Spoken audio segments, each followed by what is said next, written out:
What's going on, guys? Welcome back to another video of Matt and Vin. This is game week 3 review. So we're going to go over some games here. We're going to start with Chelsea real quick. Any quick words before we go over Chelsea, Vin? No, not really. I mean, a couple wild games, a couple interesting things, one or two that we might touch on the end, but I think we just get right into it with the games, like you said, and we'll start with yours. A little Chelsea action off the top. All right, so Chelsea, unfortunately, the result was 1-1. We tied with Crystal Palace at home, and I personally was not too happy with the result, but it is what it is. We at least got a point. We should have won that game, but we also did not play like we should have at the same time. There was definitely a couple chances that we could have finished, and we didn't. We did play good early in the game, got that early goal in the 25th minute, but after that, we pretty much fell off, and we let Eze do whatever he wanted, and he capitalized. It was 1-1, and it was deadlock for the rest of the game. So I don't know, not really too much to take away. We need to play better than that, and we've shown that we can play better than that. Even the goal that we scored was really good, so we just need to see more of that. I don't know, not really much. Because obviously, I didn't get to watch that game. Actually, we were live streaming the a watch along. So I was on my game, you were on your game. I did want to ask you something though. Since we haven't got the chance to talk about it since then, do you feel like these past two games have technically been losses? Yeah, I'm talking about in the Conference League too. You're you lost Sterling. You lost a couple other veteran players that have been there for a little bit. Is there a leadership issue? Do you think that might be starting to brew? You dropped that game in the Conference League. You dropped points today, like you said. You were up. You dropped points today. Do you know Do you who our feel like? captain is? Well, it's Enzo Fernandez, right? Still, Yeah, I mean, I guess that says it all. we don't have a leader. So do So you think in the past two games dropping those, especially these couple points? Do you feel like you watched, since I didn't get to watch it? Did you watch and say, man, I wish there was someone out there who's like been in these kind of situations before that could rally the troops when you're up? yeah, I Do think the final blow, the thing we always talk about, the final blow. yeah, I think our team is just missing that, like, I guess you could say leader, but more like Thiago Silva brought that old man vibe where it was just like, all right, we're gonna get behind this guy and he's gonna, you know, score a header in the 90th minute to win the game if he has to, like he's gonna We go don't above have and that anymore. beyond. Yeah, exactly. He's gonna go above and beyond and make everyone else raise the bar. And I don't think maybe Cole Palmer is that player for us, but he's a very casual player, as we know. Like he's not very loud and um, like his play isn't very loud, I should say. He's not loud himself either. You don't really see him telling people what to do. He just does his own thing. I don't even know. I feel like he never even calls for the ball. People are just looking for him. But even like when he doesn't get the ball, you never see him like throw his hands up. So it's like that he's just not like he doesn't have that leader mentality, but he leads with his play, I guess you could say. Um, Now Reece James had both, and we're really missing that, I would say. So All right. Well, yeah, like I said, I didn't get to watch it, so I don't know what really happened. Was it like well deserved by Crystal Palace, or it was a do you feel like you deserved. guys let off? It was a deserved 1-1. It was the game should have ended All right. 1-1. So nothing really to take away. You're not. I'm sure you're not happy about it, but it doesn't seem like you're calling for any heads yet, like some other No, fan bases out there. no, we need some more time. We're still learning this new system. It's not perfect. I think we played good in the last game against Wolves in the Premier League. I mean, against Servette, we lost. We did not play good there. And that's another thing, right? Like, we lost there. We came into this game off of a loss, and then you come off with a draw. You get up 1-0, and you think, like, oh, here we go again. We're going to score and win, and then you get scored on, and it just doesn't happen. So, and then morale just drops and drops and drops. And again, had some chances, but you'd have to finish those. And Nicholas Jackson is still really young. He did bury one of Raw. them. Um, and he just needs to start finishing. That's all I can say. Now, one other thing I did want to ask you, because I recall, I didn't ask you during the live stream, but I recall you said this because it stuck out to me ever since you said that. You said João Felix, I think, has been on the field. I didn't even know this guy was on the field. Has he even gotten the ball yet? Yeah. Was that real, or were you mistaken him for someone else? No, he was Or on was the he really pitch. there and just doing nothing? I guess I got up for a couple minutes and came back and then realized he was on the pitch. And then I was like, oh, look, number 14 is João Felix. And then for the next like 10 minutes, I don't even remember him touching the ball. It was like, Yeah, because you were like, has he even done anything? yeah, it was very bizarre. I don't know. That whole part of the game was a blur, I think, because I was just dooming at that point, right? It's 1-1. Every time we would get a chance, it's like, oh, I don't know. It is what it is. What can you do? We'll see what happens next week. Hey, a point's a point. You know, could have been 3, but what Yeah, are you going to do? It's better we got than a blowing point. it like Everton. I'm cool with the point. We're 1/10 of the way from surviving relegation. That's a plus. You like Maresca?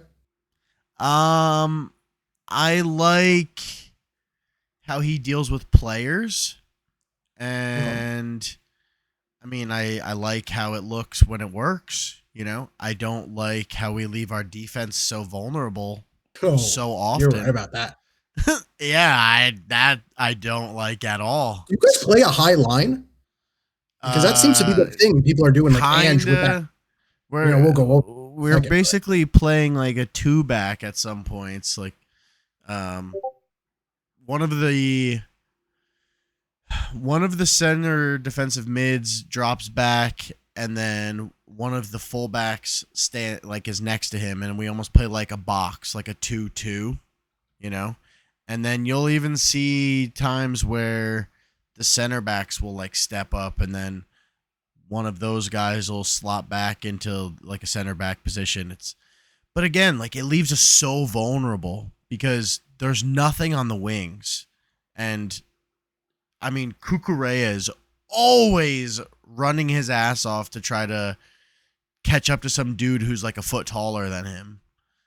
And I don't know. It's just, again, it looks really good when it works, but it scares me. It scares me. Yeah. Well, you know, at least it's you walk away with something, right? So Yeah. that's not too bad. I know in the live stream you did not seem too happy. At least, you know, for the beginning of the game you did, but Yeah, towards I the was end you hyped. didn't. Yeah, but then the whole second half, I was pretty quiet. There wasn't really much to even talk about. It was Right on. Well, the disappointment. on Second half. on the flip side of the coin, we had my game going on at the same exact time.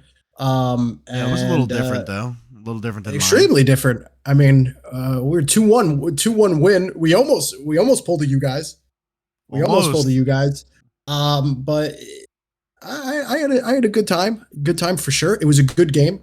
You know, last week, or even I think in one of these videos we were talking about the triple threat. You know, Barnes, Isak, and Gordon. And that's how we lined up. Tonali didn't start. He did come in, so he saw some playing time. But that triple threat is something that I brought up to you a couple times, and I think could be really, really lethal in the league. Honestly, I think Harvey Barnes is underrated. And seriously, we started the game 10 minutes in.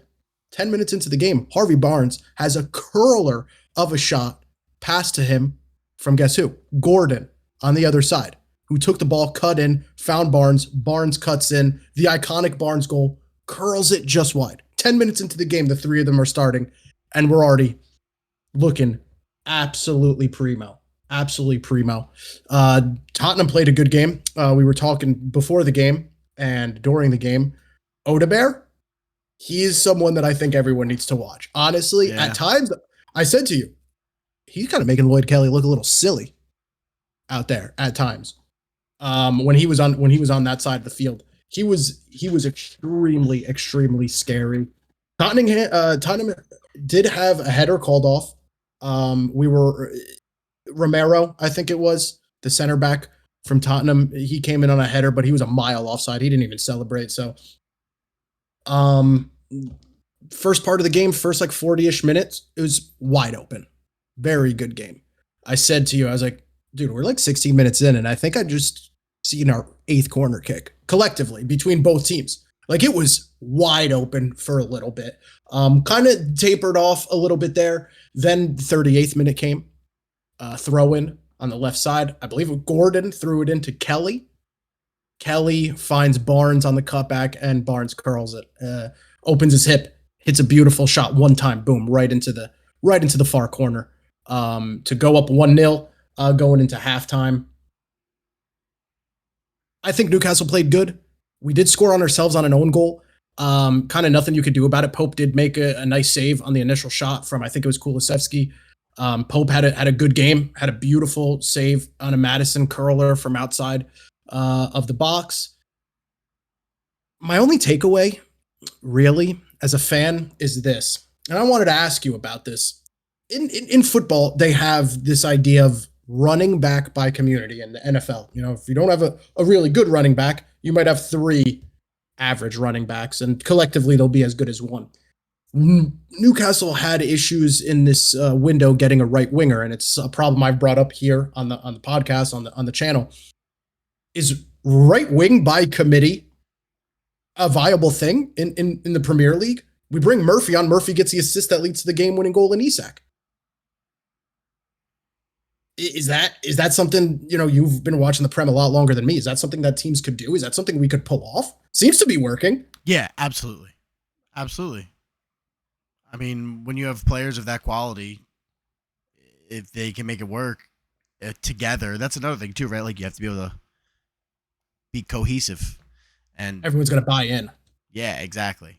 And yeah, I mean that with that a good final coach goal, too. Like yeah, it that all final goal makes it work.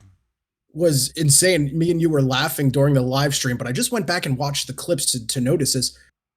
During the game, Joelinton kept dropping back into like a 5th defender, kind of protecting that side, especially when Odebear was on that side, kind of backing up Lloyd Kelly a little bit. Eventually, Brennan Johnson came in. He's insane. That's a guy to watch. That goal that we scored, Murphy to Isak it in, started with Joelinton. Joelinton dropped all the way back and picked up the ball from Dan Burn, the center back. It wasn't Bruno and it wasn't Tonali. Joelinton took that ball, beat a man, and hit a 50-yard dime of a through ball up the right side to Murphy, who Murphy's fast, dude. That guy is like a stallion. He is a horse. And he was just gone, dude. He was just absolutely gone and unselfish, gives it to Isak and goes in. So I was thinking to myself, you know, just to wrap it up here, the last little thought I had. Thinking back to all our goals, we had Gordon score one from the right side when Harvey Barnes was on the left. Gordon scored one on the right side. Isak has an assist from the right side to Joelinton, who scored earlier this season. Murphy now has an assist from the right side to Isak in the game. So thinking to myself, like, is right wing really a spot of concern for us? Is a lot of our chances and a lot of our opportunities and a goal seem to be coming from the right side. Yeah, I mean, I think I was the one telling you in the first place before the season even started that you don't necessarily need a right winger. I mean, you have, obviously, we've gone over it already, but you have Barnes and Gordon.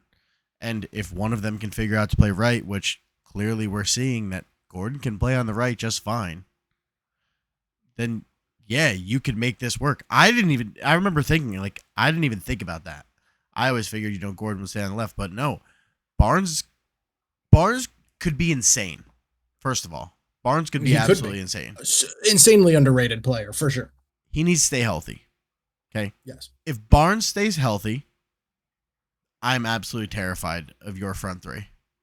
Because Gordon, I mean, he's a dog. He's going to be okay wherever he plays. Isak, he needs to stay healthy too. That's another thing, right?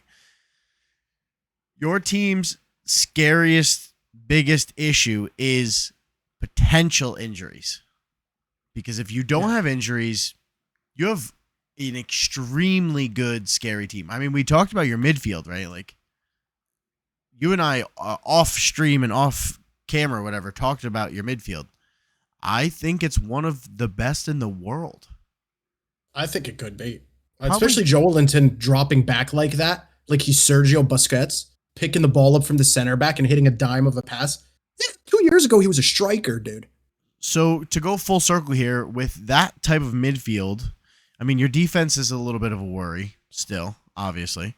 But so is Chelsea's, right? Like if you can make it work with a defense like that, you have a scary midfield. You could have a really scary front three, and no, I don't think you really need that big name right winger. Your goal is top four. It's not to win the Premier League. It's to get into Europe, right? It's not even top four. It's to get into Europe. And then we're off to a good start already. I think this right wing by committee could really be interesting.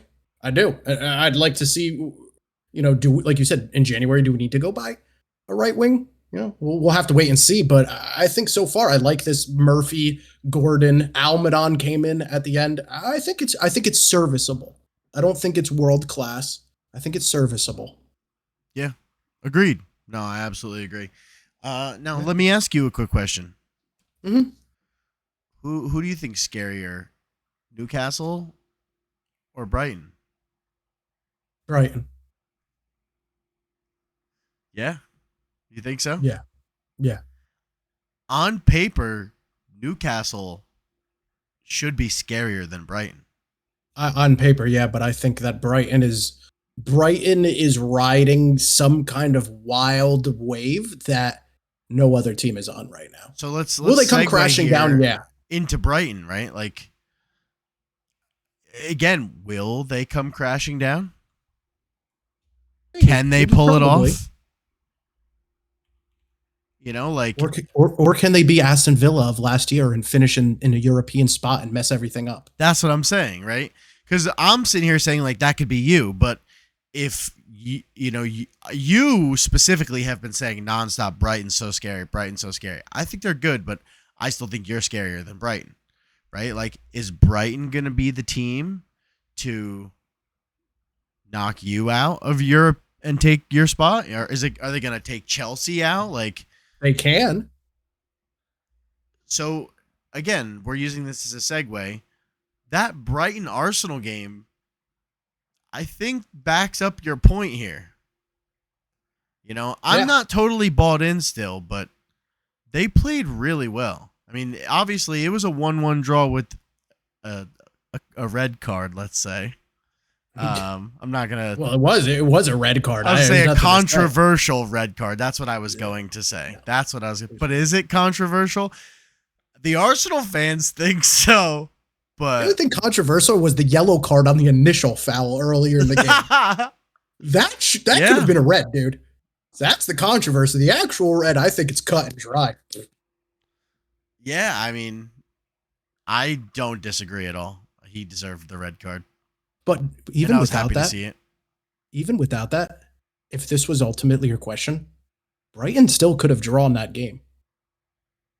Yeah, no, they didn't need the red card to draw that game. I do think that Brighton is that, and they showed it against Arsenal. Like, they're legit, dude. They are for real. They almost won the game.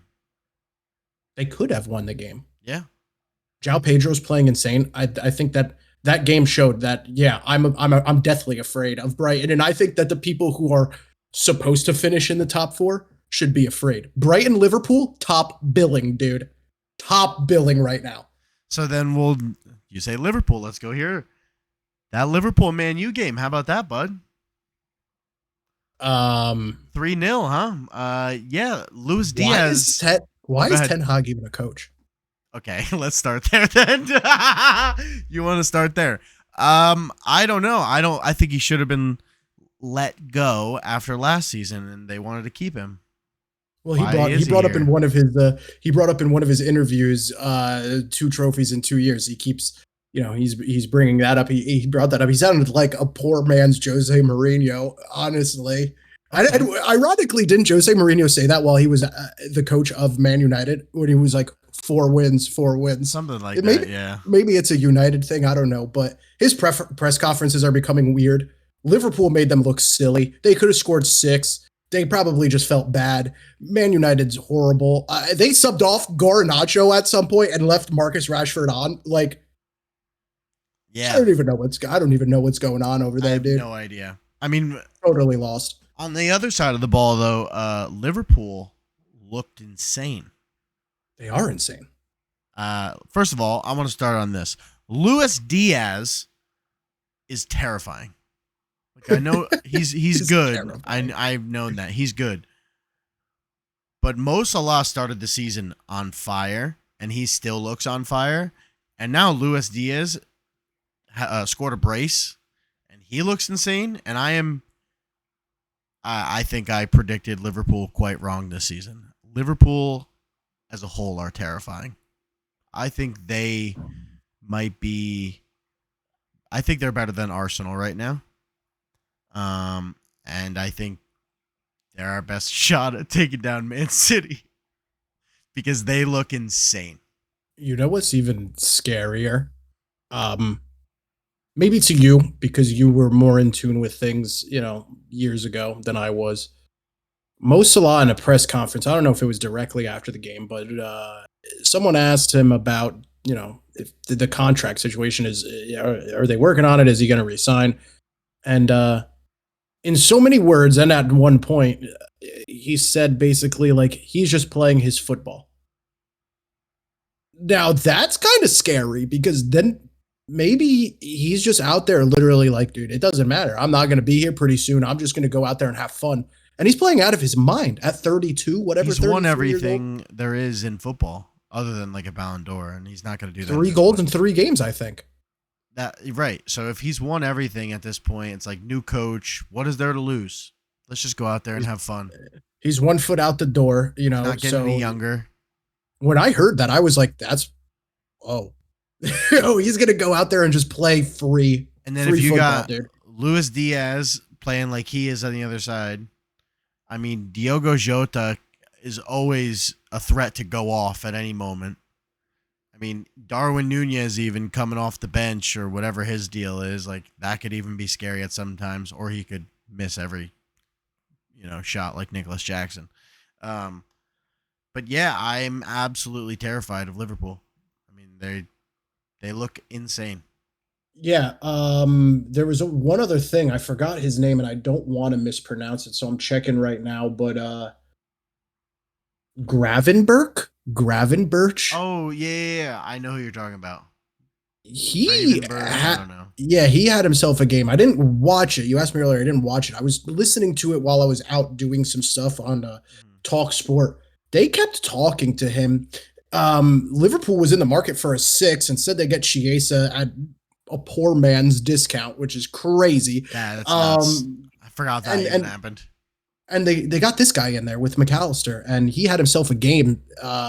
They were talking about it, but yeah, I mean, dude, Man United's just a tragedy, honestly. Like actually, it's just not even fun anymore to even think about or talk about. They're in a worse spot than Chelsea are at this point. I don't think Ten Hag makes it much longer. No, I mean, I knew that over the summer. I saw glimpses of hope, and then now I've been reminded that I was correct about them. I don't know. They have nothing going for them. There's no upside.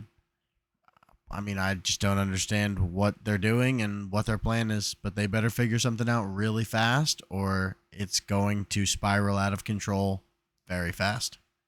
One last thing, and then we'll go through the scores, and I think that's pretty much a wrap unless you have anything else. But after the game, this is just so funny. After the game, there was an interview with Ten Hag, and the journalist was a Man United journalist and asked him a question about the players, what he wants the players to work on during this international break. And he said the generic coaching things, Ten Hag. And he said the work on their mentality, work on their fitness. He's been talking a lot about the player fitness, et cetera, et cetera. So the journalist goes, "You mentioned mentality." And Ten Hag literally goes, "I didn't say mentality." And there was just dead silence. And the journalist, I think it was Alex Crook, was like, "You literally just said mentality." He's like, "No, you don't know what you're talking about. I never said that word." And the journalist was like, okay, well, what do you think the problem is with your mentality? Oh my god. Dude, his answers are getting so bad. Like I listened to that and He's I was like, losing dude, it. I think this guy's losing it. He's actually losing his mind. Yeah. The pressure must be killing him. As a human, you kind of almost feel bad, but like He's just I waiting was for the dying. phone call, waiting for the text I was message. I was laughing my ass off. So I just had to throw that in there. It was hilarious. I knew you didn't hear that. I don't think he makes it past the international break. Well, I mean, we're on one right now, aren't we? I don't know, right? Was that the last game or don't we have one more game? Maybe. I think it's coming up. It's like very, very, very, very close. We are on one, you're right. Yeah. So that's why the question was relevant and even funnier that he did that happened. So yeah. All right, so he does because I think they just confirmed that like they're sticking with Ten Hag. But then okay, so maybe he doesn't make it past the new year. Then it doesn't matter. He doesn't make it this season. There's no way. There's no way. But at the same time, who are they going to bring in? Who wants to go to Manchester United? Well, that's the issue. You know, no, I don't even want to get into it, but you just pinpointed a massive issue that they had originally. They didn't even re-sign Ten Hag, dude. They used the 1 year option at the end of his contract. They wanted so they didn't even feel they didn't even feel confident enough to give him 2 or 3 years. Maybe they will just say, listen, you know, keep us mid-table and then you're out the door. Maybe, but like I'm pretty sure Gary Neville and Jamie Carragher just argued the other day about how they wanted to get rid of Ten Hag, but there was no other option, so they decided to stick with him. Yeah. So, I don't know. I think they liked Thomas Tuchel, but I don't think he was going to do that. And then there was a couple other people, and they all said no. Exactly. So, you know, they're done. They're cooked. But you got some scores here. What about the rest of the games? And then we'll go over next week's matchups and call it a night. All right. So, Nottingham Forest and Wolves drew 1-1. Aston Villa beat Leicester City 2-1. Ipswich and Fulham tied 1-1. I believe you watched that game, right? You want to say anything? I watched that game. Watched that game. It was a wild game. I predicted in the last video that Fulham win. They didn't quite get there, unfortunately. But yeah, I watched that game. Fire game. I think Fulham's absolutely insane.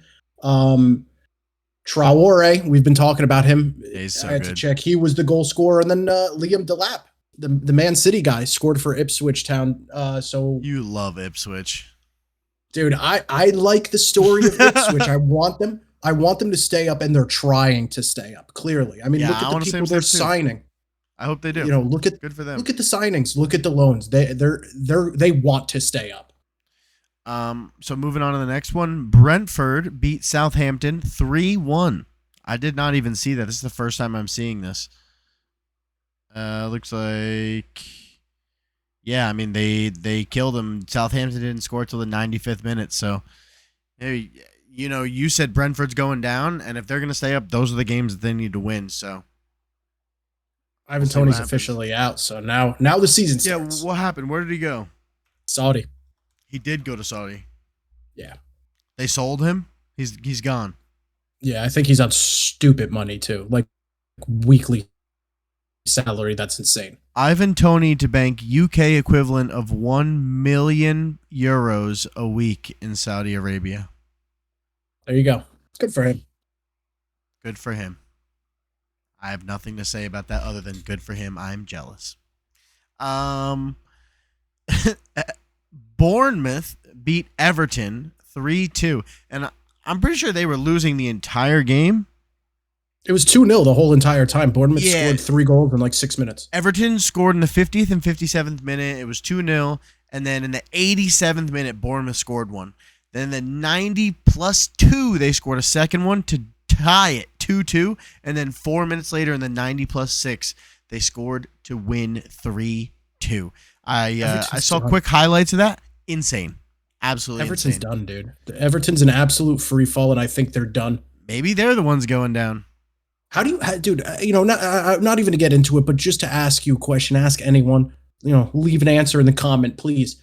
How are you up 2-0? You only make 2 substitutions, and then you watch the other team make 5 substitutions, and then you watch the other team score 3 goals in your face. Come on, Sean.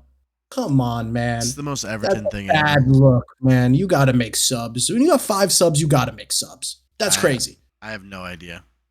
Everton's done, dude.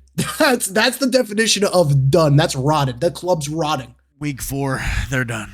And then last and very most least, Manchester City. God, I hate them. They beat West Ham 3-1, and I'm sure no one's surprised by that. Haaland hat trick. It's over. They're Man City. It is what it is. That's And I believe that's it for us. Next week, looks like Man U play Southampton, Liverpool play Nottingham Forest, Man City play Brentford. It's not next week. Oh yeah, not next week. I'm sorry. In 2 weeks, 2 because no games. Sorry, this is the 14th. Doesn't look like any like. Oh, there's one big matchup. Hold on. So Palace play Leicester, Brighton play Ipswich, Villa play Everton, Bournemouth play Chelsea, Wolves play Newcastle, and then game of the week, the North London Derby. No Declan Rice. Forgot the rules, and now he's suspended for the derby. And Tottenham are looking good too. I mean, yeah, they just dang lost it, to you, man. but like they aren't looking too bad. And without Declan Son Rice, looks insane. and I don't know if Solanke's gonna be back, but if he is, I mean that could again be the decider. We'll see. Arsenal bottling already. I would love to see it. Tie Brighton. No, dude, we predicted them to win, man. I don't care. I predict them to win. I hope Liverpool beat City. Liverpool all the way. Let's go. I predict them like 5th or 6th. I don't care. Brighton all the way. Yeah, maybe. I don't know. They're gross. Yeah. Well, I got nothing left, so. Yeah, I was just going to say, Brighton's in 3rd place right now. I know it's only been 3 weeks, insane. but they're in 3rd place right now. Above Arsenal. Who knew? Brighton, Liverpool, City. We'll see what happens next week. Wow. All right. Titans at the top. We're going to get out of here. Thank you so much for watching. I love you guys so much. Make sure you like, comment, subscribe. Check us out on Spotify. Tell your friends. And we will see you next weekend. Anything else, Vin? 2 weekends. 2 weekends. I'm sorry. Hopefully. No. Well, no. Next weekend, we don't even have a Red Bulls game. Yes, we do. Well, I'm saying, but like to go to. Yes, we do. No, this Saturday, we don't have a game. It's away. We'll figure it out. All right. Well, whatever. We'll do something. All right. We'll catch you guys later. Peace. Peace out.